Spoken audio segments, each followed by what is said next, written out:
newspaper pieces which I have written. These are already in public domain. So if you take interest, you can search for these articles and go through and give your comments.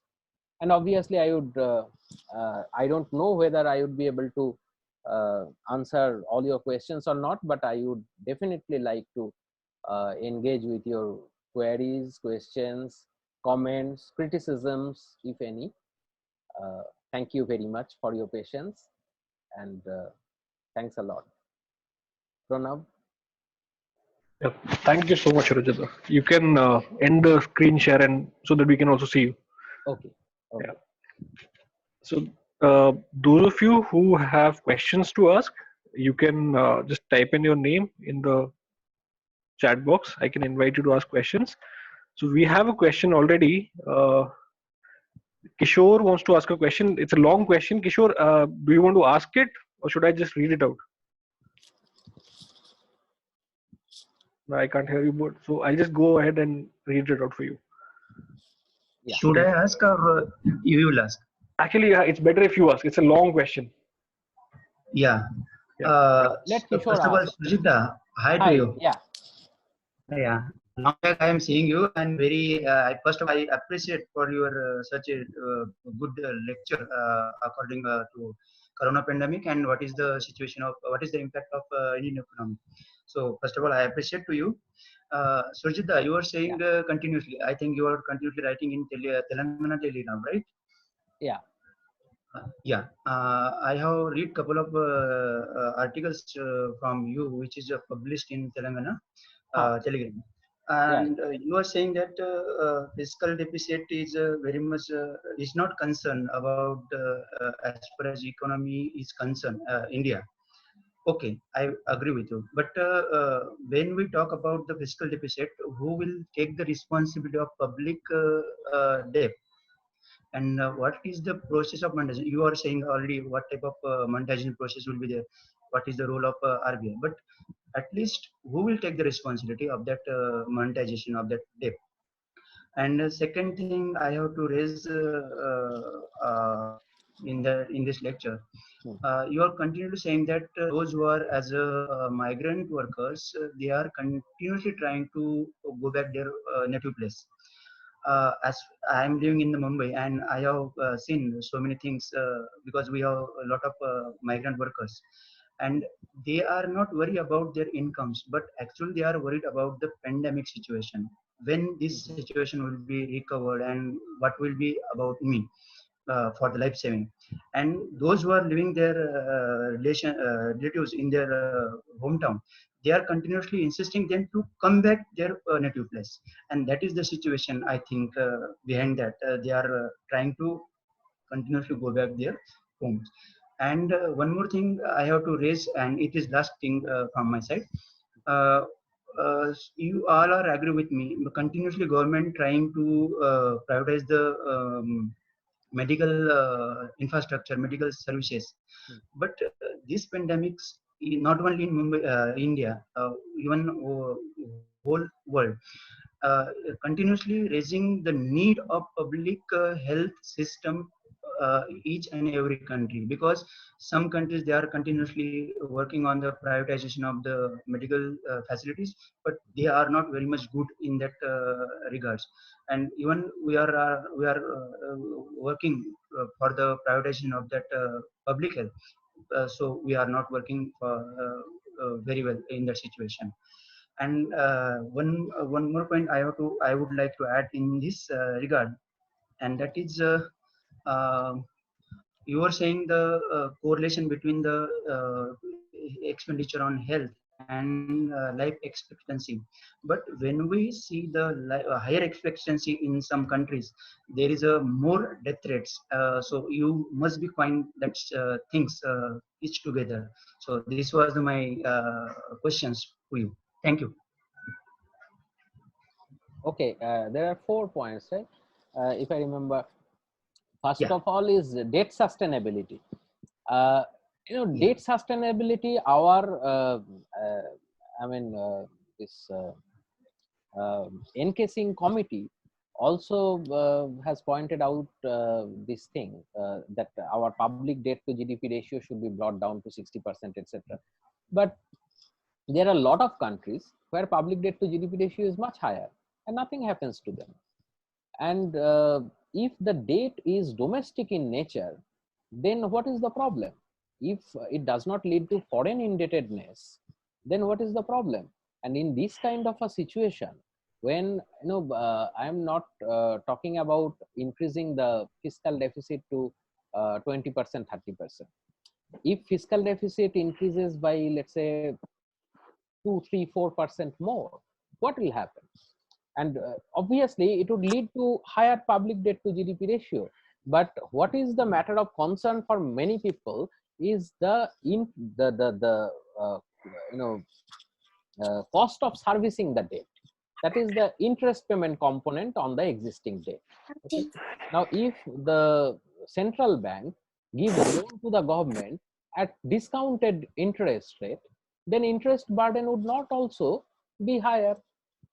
So that way, that's why I'm arguing that government should borrow from the central bank at a discounted rate, at a discounted interest rate, which is lower than the market rate. The second point was migrant workers. I mean, there are different stories. I am living in Delhi and we are hearing, in fact, I am associated with some relief work also, directly and indirectly. So a lot of migrant workers are talking about various things. Have we lost Kishore? Is he there? I think we have lost Kishore. I mean, he's not. I think he's there. Achha, okay. Anyways, you can go and answer Anyway, the question. yeah. Huh. So it's not that they are not worried about their income loss. I mean, they are under extremely vulnerable situation. If you interact with some of them, you can feel that some of them are starving or at the verge of starvation, and they need money. They badly need money, and they also want to go back home. They don't know whether after 3rd May whether they would get back their job or not. It's not that after 3rd May situation would become absolutely normal everywhere. So they are all casual workers and contractual workers and daily wage earners.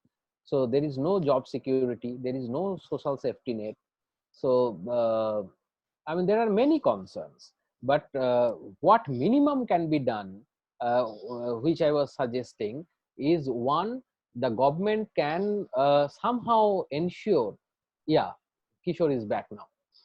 The government somehow can ensure that they can go home, and also government can compensate for 40 days of income loss at minimum wage rate. So that would give them some relief, at least some relief in this situation. What was the third point, Pranav? Do you remember? I'll have to go through the long comment. Okay.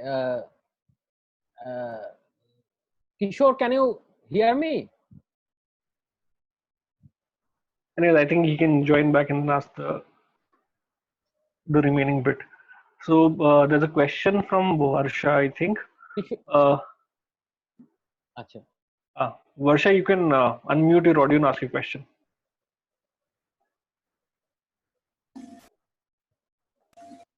Yeah.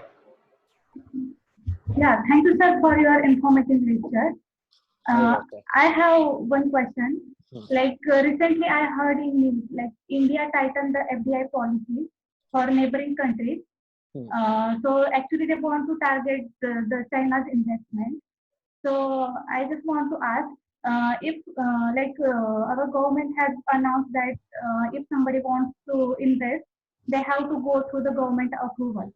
So such decision will impact on our Indian economy negatively or positively? This is a very specific issue. I don't have much idea about it. Sorry. Okay, sir. So one more question. Yeah. Like, so you talked about migration. So I feel like this pandemic will affect in future migration also. Like there are a number of Indians who are working in abroad.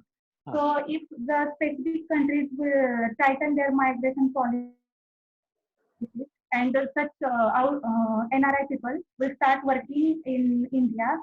So what will be the impact of such kind of things? I mean, like in Indian economy, because if NRI they are very much skilled workers, Right. they will start searching jobs in India. So does it will help to India or it will affect to the other people who are not that much skillful, but they may grab their jobs. So how it will impact our Indian economy? Okay. Uh, I was talking about domestic migration, not international migration Yeah. within India. Now, your point is very valid that if some of them come back, I mean, I'm sure, I mean, many people are working in many countries. All the countries would not send the migrant workers back. But even if some of them come back, then what I can, I mean, there are a lot of possibilities. One is, of course, we'll lose some remittances which they send home from abroad. Second is here unemployment situation. If the growth rate comes down in future and unemployment increases, then on top of that, if the size of the labor force increases, then I mean, possibly until and unless government does something to ensure full employment or near full employment situation in the country uh, by expansionary fiscal policy or by some kind of job guarantee, then I mean, uh, I think it would be more negatives than positives. But I mean, we can't say no to them also. They are Indians. So if they want to come back because of some reason, if they don't feel comfortable abroad, then they should be allowed to come back, obviously. I mean, we can't say no to them. But what will happen, it's difficult to say. Okay, so Shilajita, Kishore is back. Kishore, you can continue with the question. I think there was one question left. Yeah. Surjit, you Ah. have talked about the regression. You have calculated expenditure on health and life. Okay. I have, yeah. Now you are saying that there are countries where government health expenditure is very high, but death rate is also very Yes, high. Is it? yes. I was looking at the data of average life expectancy at birth. I didn't look at the death rate particularly, but uh, I mean, I think there were some 4 or 5 outliers Exactly. out of this total 175 countries or 180 countries. In fact, data was available for 180 countries. There are 5 or 6 outliers. So I have removed them and I have taken data for rest of the 174 countries for this particular regression. Thank you, Surjit. Yeah. Is there any other question? Yeah, there are other questions also. So there's a question from Meghna. I'll read it out for you. So, what do you think of the PM CARES fund not to be checked by the CAG and audited by independent auditors? How fair is that? And can the donations in the PM funds be used for boosting the economy? Well, yeah, PM relief fund is basically for relief work. Now, PM relief, I mean, those who are contributing to PM relief funds, they are also domestic agents. So it's a transfer of money from those who can donate to those who are needy. So there could be a redistribution to some extent, but I don't see why the aggregate demand would rise because of this. Because it is transfer of money from one pocket to another pocket, both are domestic agents. So that would not boost the aggregate demand situation in the economy, in my opinion. But it may surely help in some relief work if it is channelized properly, uh, in proper manner. All right. So there's another question. What is your opinion regarding introduction of urban employment guarantee scheme? There is likely to be a situation of widespread Absolutely. hunger. Hmm. The IT-enabled ration card scheme is deceiving the poor with limited access to IT. Hmm. How to ensure food reaches these people? Exactly. Now, regarding urban employment guarantee, I was writing before, even before lockdown, that I mean, like MGNREGS, in fact, Kerala has one.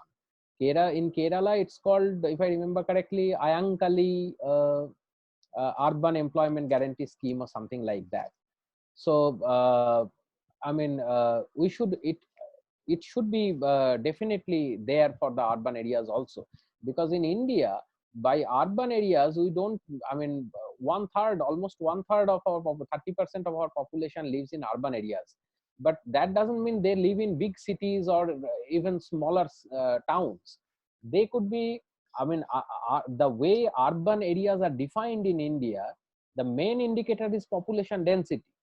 Now, a lot of, I think P. Sainath was arguing after 2011 census that lot of rural areas, I mean, the areas remain the same, but earlier they were called rural areas. Now they are being called urban areas because of the increased population density. So, I mean, in those areas, and even in cities, even in small towns and kasbas and suburban areas, there are a lot of unemployment, poverty. So until and unless government provides some kind of job guarantee, at least for 100 days, like the MGNREGS, it is very difficult. So, and there is no loss also. There is no loss also in doing that. It would provide some kind of social security as well. So I think government must do it. I completely agree. All right. There's a question from Chetna. It is quite apparent from the discussion that the economy is going to be affected by this pandemic. In your view, to what extent the economy can be shrunk? Oh, I was, this is a very interesting question. I think uh, s- uh, somebody has written it about this, to what extent. But anyway, I was doing some rough calculation. It's like this. That is, our total GDP, size of the total GDP is around 200 lakh crore rupees. Now, therefore, average monthly GDP would be something around 17 lakh crore rupees. And we were growing at a 4% rate. So 4% of this GDP would be 1% of GDP is 2 lakh crore. So 4% would be around 8 lakh crore rupees. Okay. Now, if we deduct, even if we have to grow at a 0% in rate, if our growth rate has to be non-negative, in that case, there would be well, this is not 1 month long lockdown. This is more than that. This is 40 days long lockdown. So the total loss of GDP would be something around 20 to 23 lakh crore rupees. Uh, Now there are obviously during these 40 days there have been some consumption and some government expenditures. So if we add up all those, then also there would be I mean, and if we deduct that 8%, 4% growth rate, or 8 lakh crore rupees, then roughly it was coming to be 12, a loss of GDP by 12 lakh crore rupees. And our government expenditure multiplier is roughly around 2.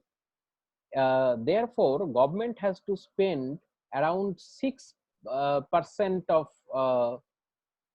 well, am I doing it correctly? Something around that. No, I think yeah, if government spends 6 lakh crore rupees, if government spends 6 lakh crore rupees, which is 3% of GDP, then possibly uh, it would be possible to achieve 0% growth rate now, or non-negative growth rate.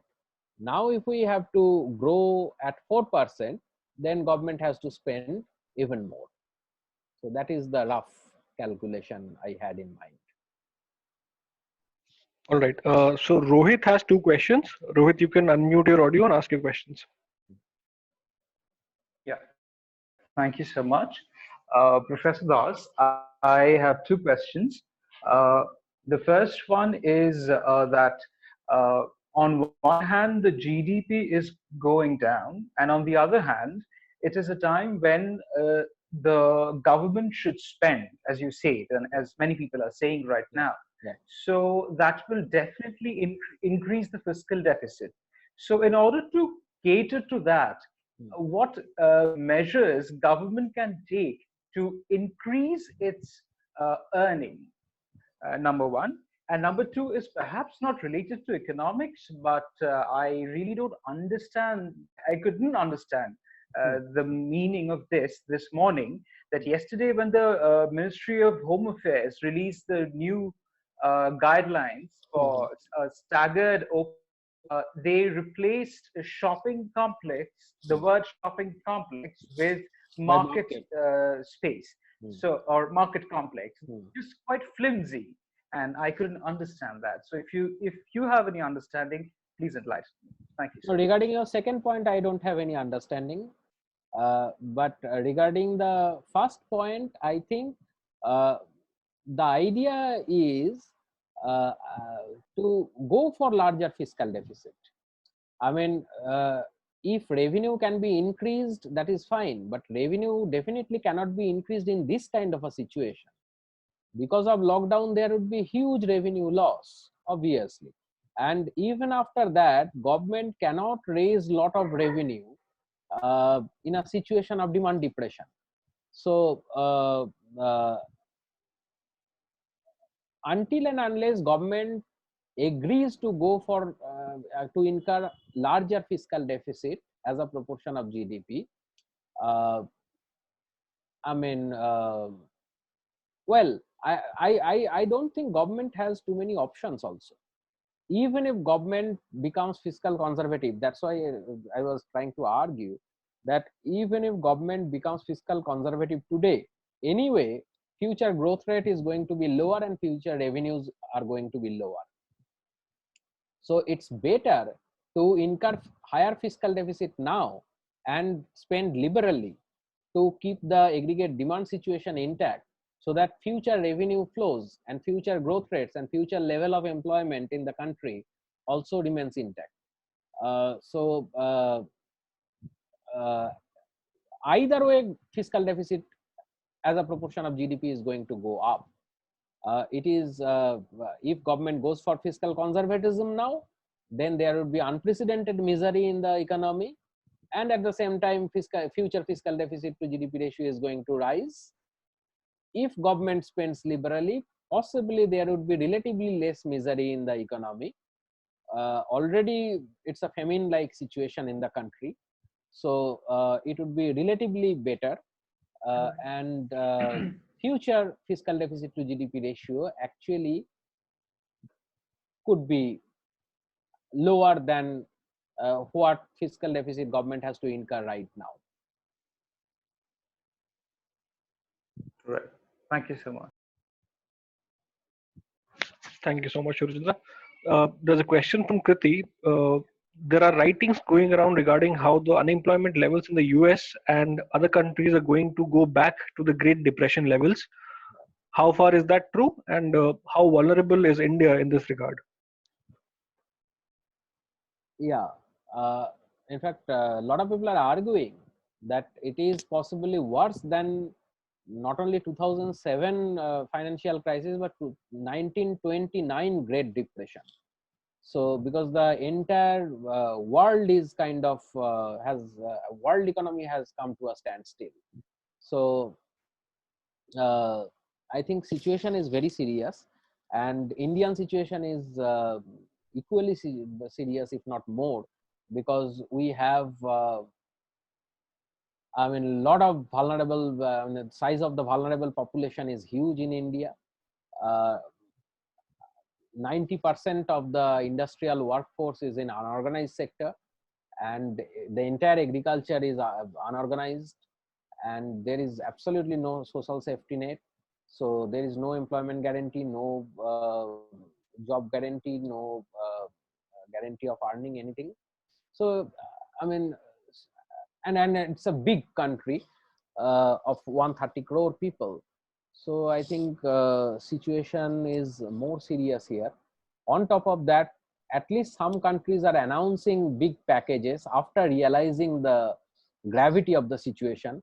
Our government is still in my opinion, in the same fiscal conservative mindset, and they are possibly underestimating the gravity of the situation vis-a-vis the depression. So to boost the economy, I think many countries have already announced packages like 5% of GDP, 6%, 10% of GDP, and so on. As compared to that, our government has announced 1.7 lakh crore rupees plus the state government's packages. And it is not very clear, but it is, I mean, to begin with, it is not bad. But the thing is, we have to do a lot more. I mean, we have to, as I was arguing, it is a time to give a big push to the economy. Otherwise, the future is very dark. There's a question from Farida. If this situation persists, like in other countries, lockdown has been longer. In that situation, is it possible for the government to balance both aggregate demand at lower/middle class versus bailing out the larger companies? Sorry, can you repeat the question? Yeah, the question is, if the situation persists. If you want, I can ask my question. Yeah, that'd be better actually. Hello, Yeah. sir. Yeah. So, sir, my question was like, given the situation, like in India, it was for 40 days. In other countries, it has been for longer time duration. So, it is possible that if India reopens after a few days, the situation may deteriorate and we have to go back to the lockdown situation. And if that persists, so we are already saying that, and you advocate that the aggregate demand has to be maintained, because if the aggregate demand is lower, and then the demand for the outward goods would be lower. So if we want the because the margin propensity to consume for middle and lower class is higher, the money should be given to them. But if the situation comes where the government has to bail out the companies, with the current situation, already they are in a situation, they are asking for benefit, they are asking for stimulus packages and all.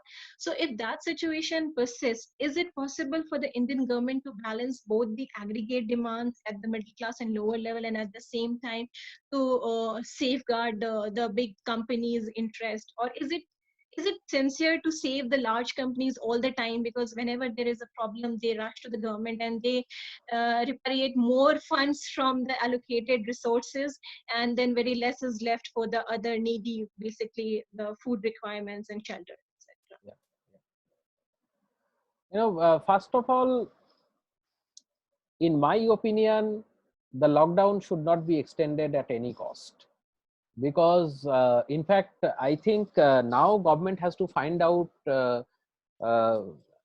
an exit route immediately, as soon as possible, and slowly, strategically. It cannot be lifted at one go, then there will be another disaster.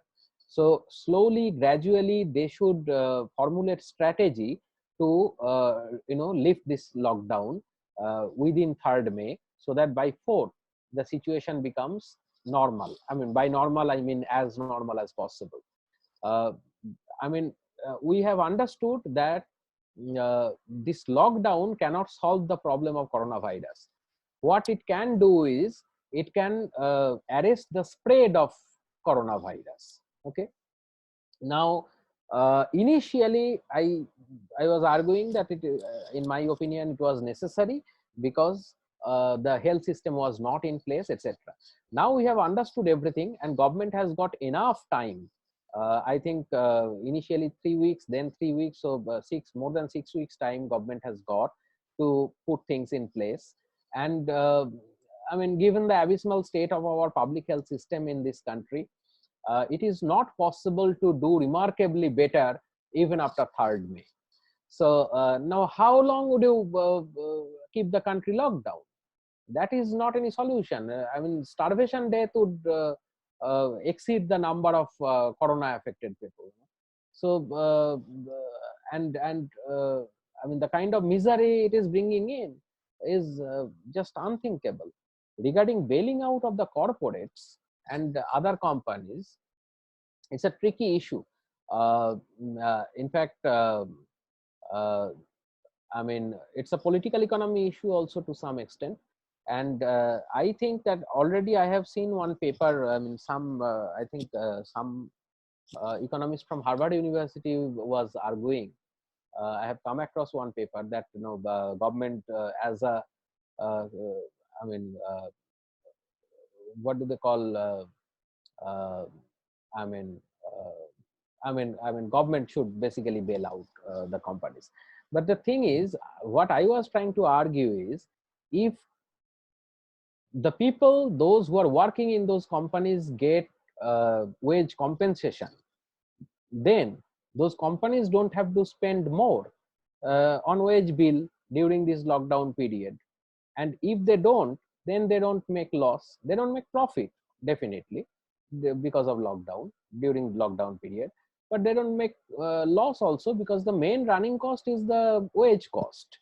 So if the companies are shut for let's say 40 days, and if the laborers are compensated for their income loss, then I mean, to a great extent, I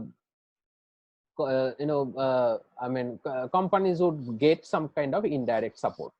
On top of that, I mean, companies are not only the big corporates, there are small and medium scale enterprises. In fact, we can have, Pranav, I was thinking we can have a discussion, maybe somebody like Saptakida or somebody can speak on this, that the situation of small and medium scale enterprises and even home-based enterprises and so on, what will happen to them. They need some kind of support. Now, obviously, all the companies are not run by big businessmen or big business houses. So they have very little working capital, and maybe they need some support. What kind of support, how to help them in this kind of a situation, that has to be worked out.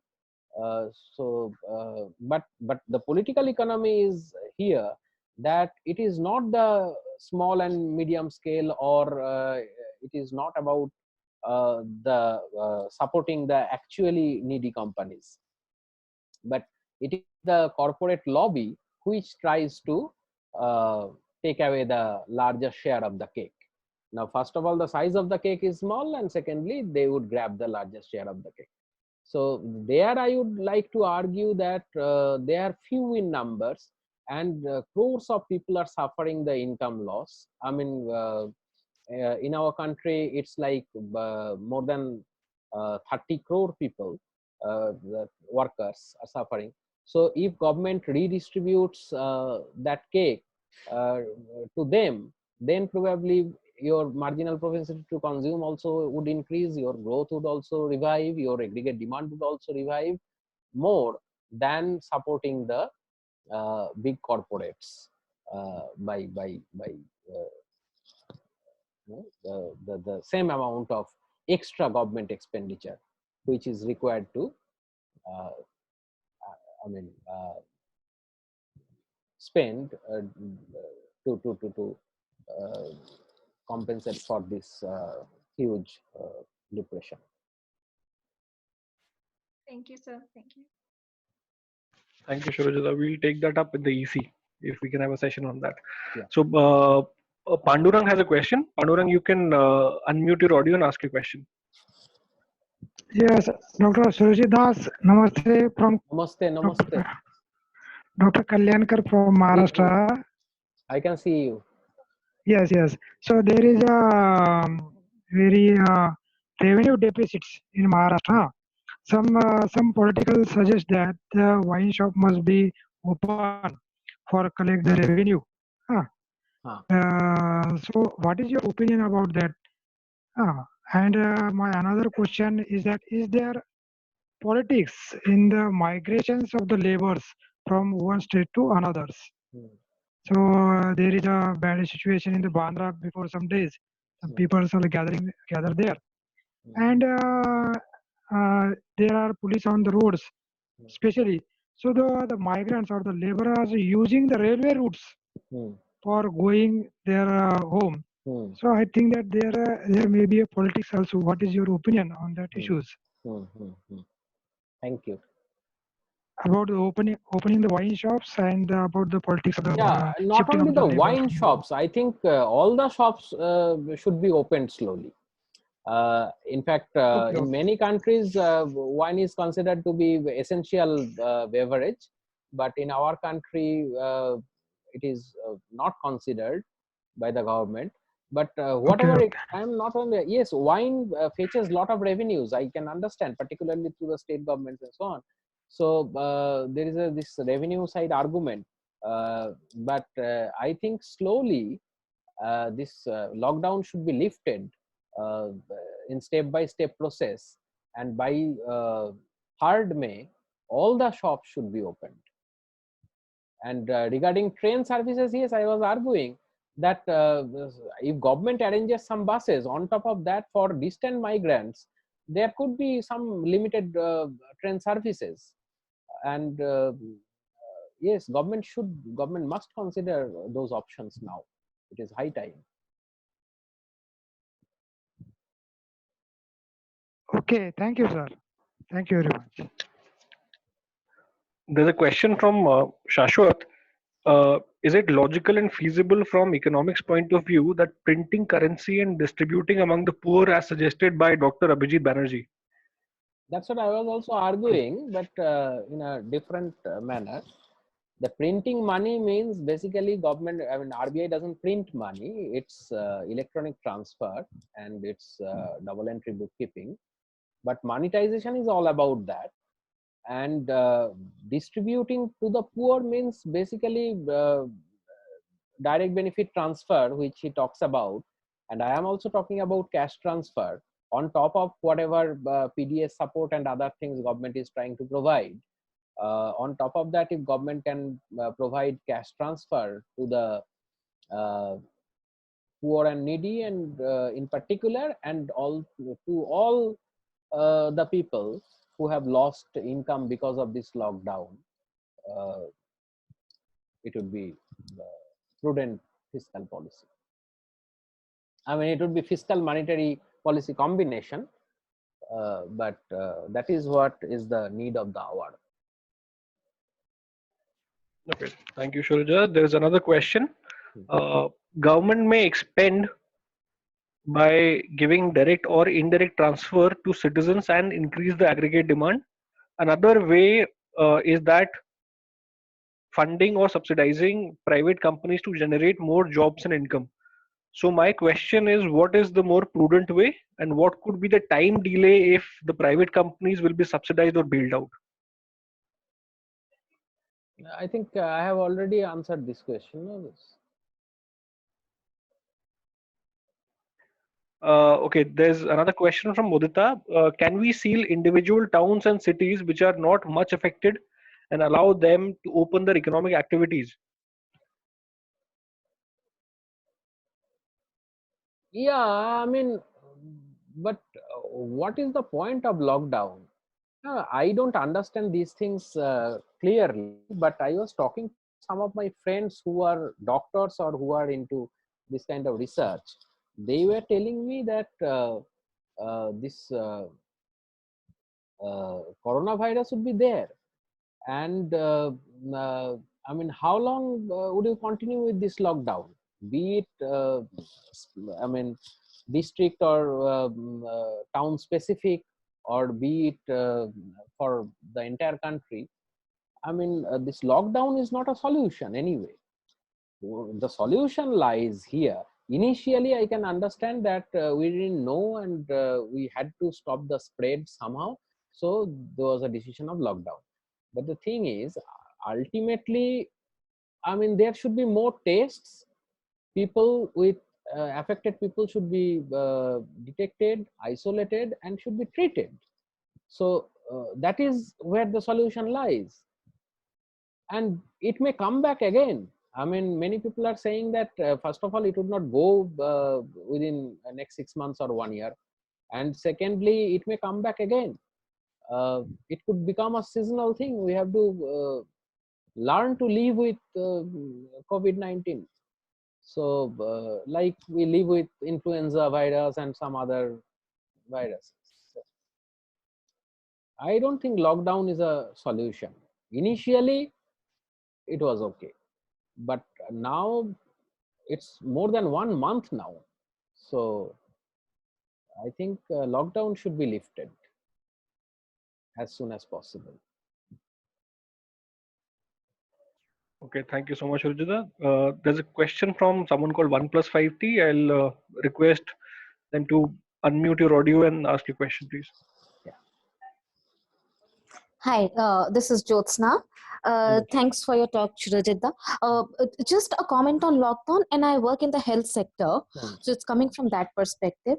The idea behind the lockdown in the first phase, it was twofold. I mean, one was to stop the spread, but that wasn't much because everybody knew that the kind of conditions we have in India, social distancing is not a great option. The kind of urban slums we have and a lot of crowded areas, we always knew that the mandis, which provide some essential services, which is vegetables, are going to have a lot of people all the time. The point was to prepare for the government to prepare health systems to be able to deal with it. The problem is somewhere the government is failing at it completely. I mean, if you listen to the press conferences in the evening,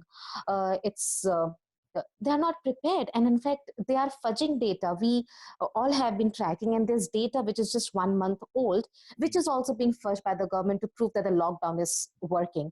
So on the one hand, the very reason why lockdown came in place, those reasons have not been met with completely entirely. But number two, I think we will have to be vigilant as people who work with the migrant laborers or the poor and other people, that the fudged data does not become a reason to continue with the lockdown, even partial, for a longer time.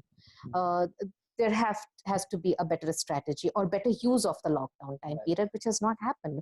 And data fudging is happening, I'm again saying, and we really should be on a lookout and do something about it. You know, I was listening to Munir, and I mean, this is not a response or anything. I completely agree with Jyotsna, but I just want to add one thing. That is this Kerala success story, and I think I am working on this Kerala economy for quite long now, for last 15 years. So you know, Kerala, I think, is very different from other states in India. Munir was also mentioning vis-a-vis 3-4 things. One is there is an active process of planning in the state. This data collection, data analysis, and strategizing policy, everything is incorporated in that process of planning. So process of planning is hardly there in most of the states in India. I have visited almost all the states in India, and I have interacted with some of the policymakers in many states. There is hardly any active process of planning in most of the states. Even at the central level, these gaps are now becoming more stark. Secondly, they have this fantastic, I mean, network of the health institutions, right from primary health center to district hospital to state level hospitals, not only government, obviously of government, but government hospital as well as church run hospitals and so on and so forth. So at a very reasonable, they are privately managed, but at a very reasonable rate, treatment is possible. So that is another thing. The third thing, which I think is very important, is this process of decentralization, which Munir was also mentioning, that if they plan something, they can actually effectively implement that easily because of this decentralization and empowerment of the local self-governments. Now, this was this happened in Kerala following 73rd and 74th amendment of the constitution, I think 9th Finance Commission did it, but no state other than Kerala took it that seriously. So it exists only in Kerala. Therefore, Kerala, it is not only this coronavirus thing, but 2 years back there was devastating flood in the state. But if it would have been any other state in India, I think lakhs of people would have died. But Kerala could survive because of this. Plus, I think, yes, there is political willingness. There is this left leadership that is very pro-poor, pro-people, and so on. So that is there. But I think these are the lessons, long-term lessons we all have to learn. The importance of having this, decentralized system, decentralized administration. Secondly, this public health network. And the third is this process of planning and data collection and the quality of data, instead of fudging data for narrow and short-term political goals. We have to possibly understand the importance of data and information for making informed policy decision in future.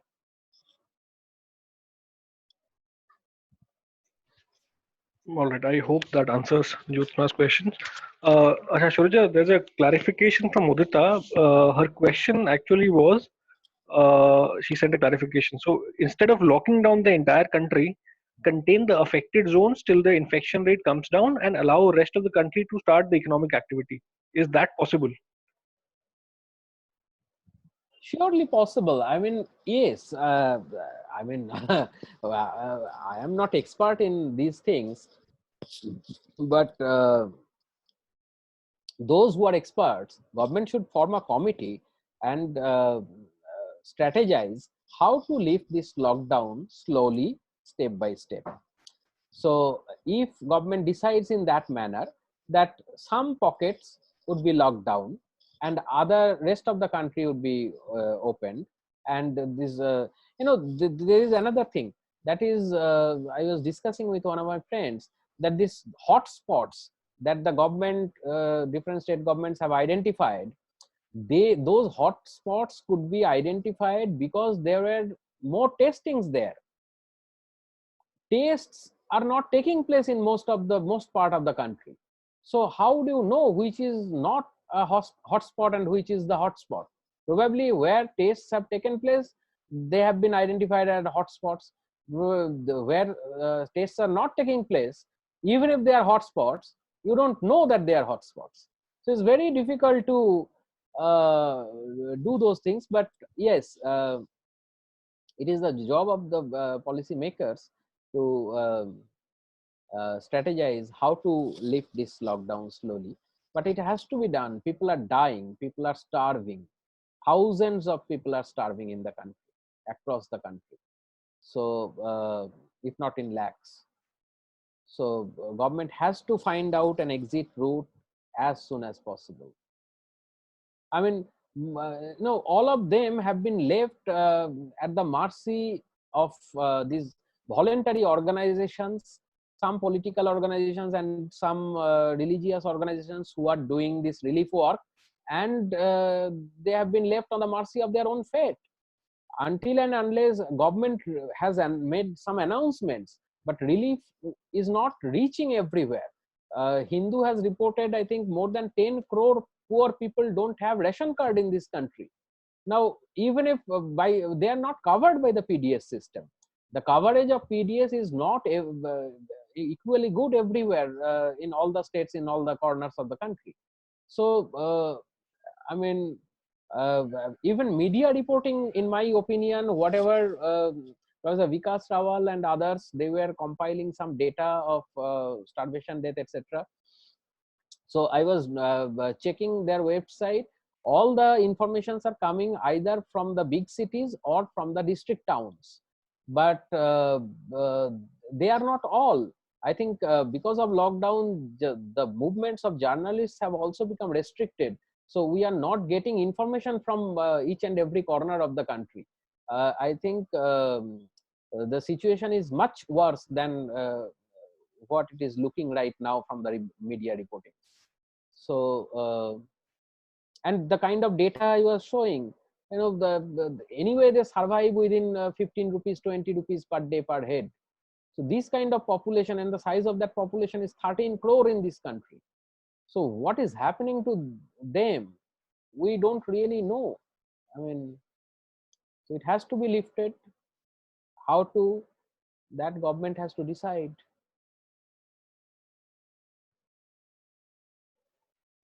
Thank you, Surajita. I think that's all the questions we had. So thank you, Surajita, for being here, for taking your time for this. That was a very comprehensive talk. Thanks a lot. And thank you everyone for being here with us today. So we'll upload this lecture on our YouTube channel, which goes by the name of Anveshan. You'll find it on YouTube. And we've uploaded the last two lectures also by Rityusha and Munir on our channel. And please subscribe to our channel for further updates. And also we'll have Professor Ramakumar on Wednesday, 29th of April with us. And he'll be talking about implications of the pandemic for agriculture. And that will be at 6:30 p.m. We'll circulate the poster very soon for it. So I hope you'll be able to join us for his lecture on Wednesday as well. Thank you so much, everyone. Thank you. Thank you. Thank you. Thanks for the opportunity. Thanks.